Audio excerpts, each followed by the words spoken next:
The New York Knicks have traded for Derrick Rose, and everything is fine. I'm fine. Knicks fans are fine. Right, Edwin? Don't freak out. Bart? Corey? Don't freak out. Anybody? Don't freak out. Cautious optimism, sir. All right, so big breaking news out of the NBA today.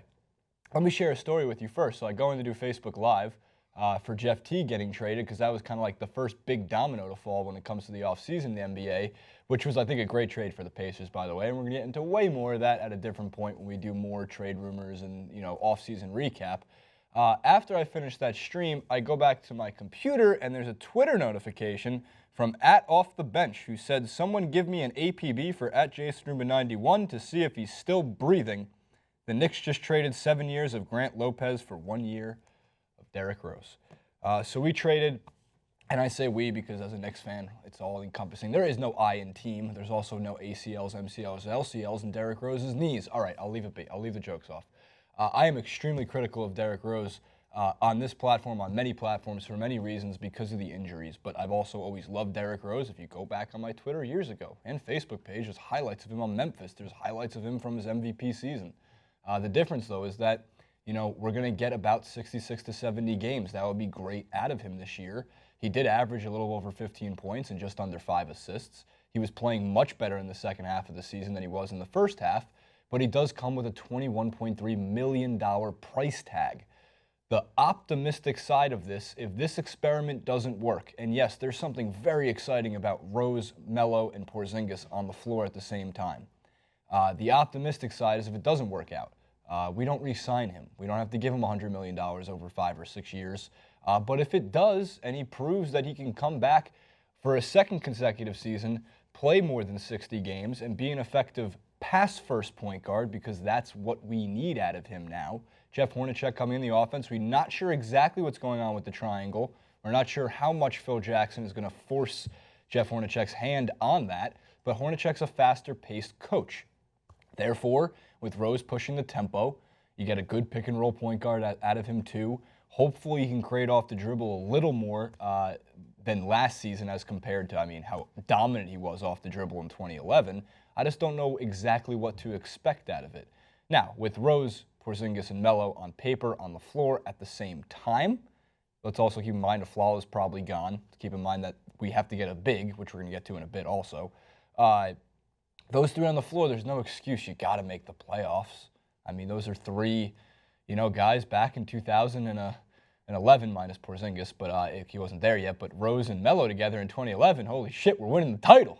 That's not the case in 2016, 2017, though. But as for the trade itself, the Knicks traded Jerian Grant, a young point guard who was showing some promise of being competent in the NBA. Last season, they added Robin Lopez and a useless Jose Calderon to the Chicago Bulls in return for Derrick Rose and a 2017 second-round pick. The actually second-round pick out of that deal is great. Having draft picks next year is great because tomorrow's coming up, the NBA draft, and we have no first-round draft picks. That's a great front office job on the Knicks' part. All right, so the Twitter reaction was out of this world fantastic. And I'm still going to make fun of Derrick Rose's injuries. I always am. Again, not disrespectful. It's just savagery. Zach Lowe was quick to say, buckle up, everyone. Bleacher Report NBA tweeted out Adrian Wojnarowski's one that broke the news. Woj out here like. Take a look at that. There's, of course, the dancing Derrick Rose 2K simulation. That's about what we're going to be seeing. This is one of my favorites from @Russ Bengston. Aging point guards and former Bulls have always done well in New York. Oh, my God. Starberry's there. Chauncey Billups was another point guard we had come in if he was on the Pistons, but I thought actually the 1 year at 34 years old, Chauncey was all right with the Knicks.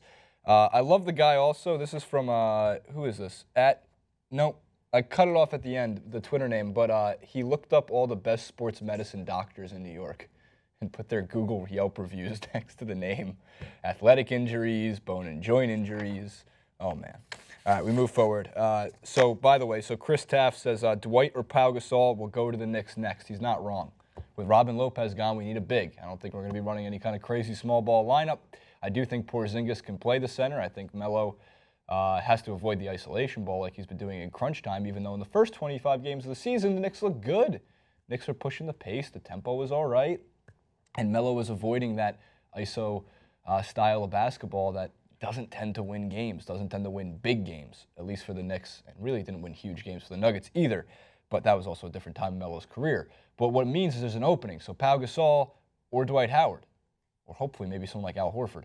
But Dwight, my God, it would be. You can't Knicks any harder than that, is what somebody tweeted at me once. It's like signing Derrick Rose is one of the biggest Knicks moves ever.